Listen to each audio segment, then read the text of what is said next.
पर भक्ति का परम विरोधी शत्रु ये काम बख्शने वाला नहीं। ये बहुत भयानक शत्रु है काम, जनेन्द्रिय जन्य संयोग जन्य काम। प्रायः मार के गिरा देता है, आगे नहीं बढ़ने देता। ये काम शत्रु ऐसा है, सबसे बड़ा और भयंकर ये राक्षस है। ये इतना खाता है फिर भी कभी खाता नहीं, अर्थात चाहे जितना भोग लो कभी तृप्ति होने वाली ही नहीं है। भगवान ने इसे बहुत बड़ा वैरी कहा है गीता जी में, और अर्जुन से कहा मार इस दुश्मन को, मार सबसे पहले इस काम को गिरा। अब आप विचार करके देखो, यदि आप अपने हाथ से ही, अपनी वासना से, अपनी कामना से, अपनी चेष्टा से इस काम का स्वागत करते हैं तो आपकी कहां स्थिति होगी।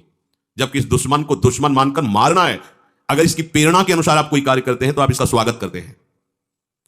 जहां काम है वहां प्रेम का प्रादुर्भाव होना अत्यंत कठिन हो जाता है। हो सकता है प्रेम, क्योंकि भगवान का अंश है, पर इसे त्यागना पड़ेगा।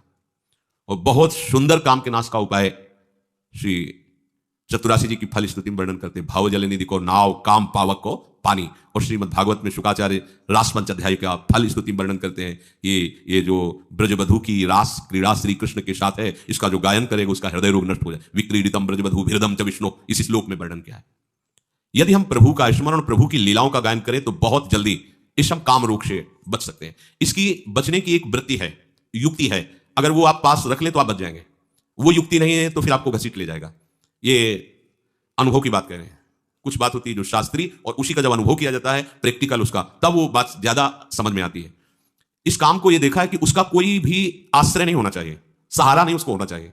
अगर आपको लग रहा है कि 1 किलोमीटर जाने के बाद हमारे काम की पूर्ति हो सकती है तो मर गए आप, मारे जाओगे, मारे जाओगे। अगर कोई भी व्यक्ति शरीरधारी इस काम का आश्रय आपके हृदय में है तो आप मारे जाओगे पक्का। हम उस शरीरधारी के पास पहुंच जाएंगे तो इसकी पूर्ति हो जाएगी। तो आप चाहे जितना ना ना ना करते रहो, इसका प्रथम स्वभाव है, इसका नाम मनमत है।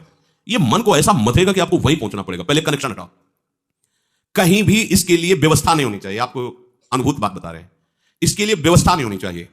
अगर व्यवस्था है तो ये अव्यवस्था फैला देगा। बहुत ही जोरदार विरोधी है, ये छोटा मोटा विरोधी नहीं। ये समझो ये ढहा तो सब ढहा गया, ये गिरा तो पूरा का पूरा पहाड़ गिर जाएगा समझो।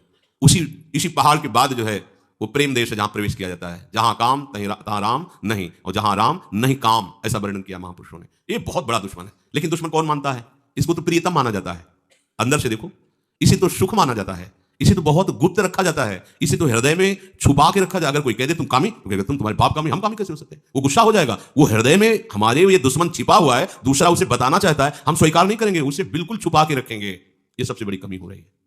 अगर इस दुश्मन को दुश्मन के रूप में देख लो तो पहला बाण मार दिया आपने उसके ऊपर, वो ढेर होना शुरू हो जाएगा। दूसरा, कोई संयोग का विधान नहीं रखना है, कोई शरीरधारी से ऐसे संपर्क नहीं रखना है जिसके पास जाने से इस काम की वृत्ति की पूर्ति हो जाए, समझ लेना। तीसरा, आपको स्वयं में कोई ऐसी चेष्टा नहीं करनी है जिससे इस काम का स्वागत हो। काम के द्वारा प्रेरित कोई भी ऐसी चेष्टा नहीं करनी, उसको सहना है। जो सहन करता है वही भक्तिवान होता है। सहत सहत बाढ़ भगति, और इसे सह वही सकता है जिसने भगवान के नाम का आश्रय लिया है, भगवान के चरणों का आश्रय लिया है, प्रियालाल के सांवले गोरे चरणारविंद का आश्रय लिया है।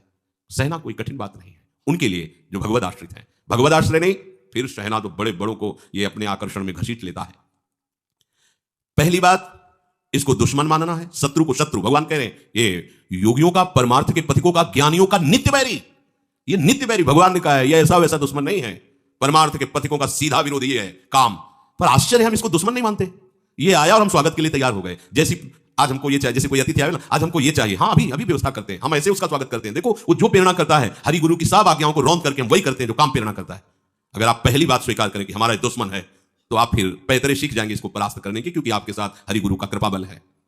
बिल्कुल पक्का मानिए, पहली बात आपको इसे शत्रु रूप में देखना है शत्रु। भगवान कह रहे हैं कि ज्ञानी नित्य वैरिणा, ज्ञानियों का नित्य वैरी है काम, परमार्थ मार्ग के पथिक का।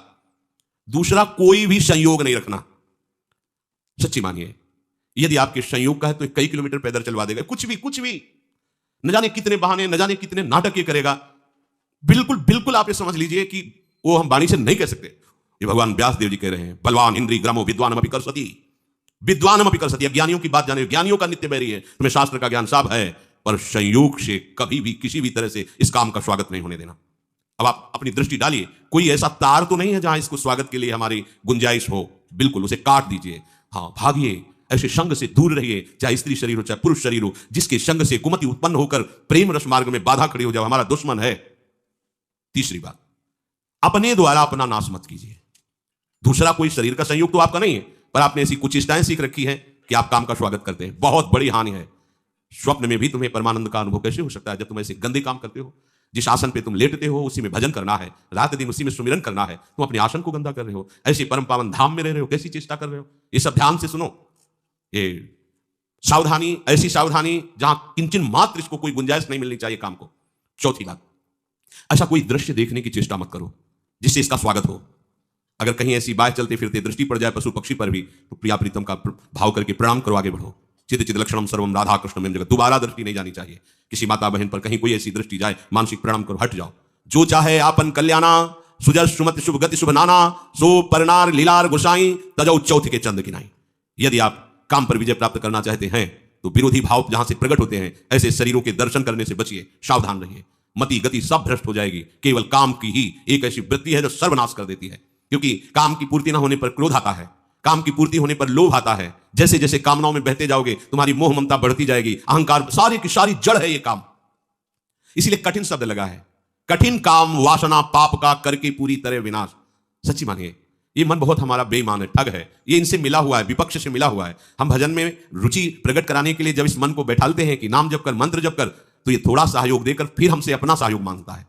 थोड़ी देर ये मनोरंजन तो कर लेते हैं, थोड़ी देर ये काम तो कर लेते हैं, थोड़ी देर ऐसा, बस इसकी इस बात को, सलाह को मत मानना, ये ठगों से मिला हुआ है, लुटवा देगा, पूरा का पूरा लुटवा देगा, विश्वास कीजिए। फिर आगे चलकर एक ऐसी स्थिति आती है जिसमें काम का स्फुरण होता है। ऐसे स्फुरण हुआ, शांत हो गया, क्योंकि उसके लिए कोई भी बढ़ावे वाली वस्तु नहीं रह गई, न स्वयं में क्रिया है, न कोई संयोग का विधान है। तो ऐसे स्फुरण हुआ, खान पान या किसी जरा सा क्रम बिगड़ गया, ऐसे स्फुरण हुआ, फिर शांत। फिर जब आनंद की अंदर स्फूर्ति होती है, ये रह ही नहीं जाता है। फिर जब भाव प्रकट होता है तो आसपास विषय बिछा हुआ हो तो भी जैसे भुने हुए चने में कहीं अंकुरण नहीं हो सकता, दिखाई चना वैसा ही देगा आपको, वैसी आकृति वैसा, पर उसे कितना भी खाद पानी लगा दो नहीं, ऐसे ही नहीं। स्वात्मारामम विषय मृग तृष्णाम भ्रमयति, जो आत्मस्वरूप प्रभु का साक्षात्कार किए हुए उसमें काम वासना का उदय ही नहीं होता है। ऊसर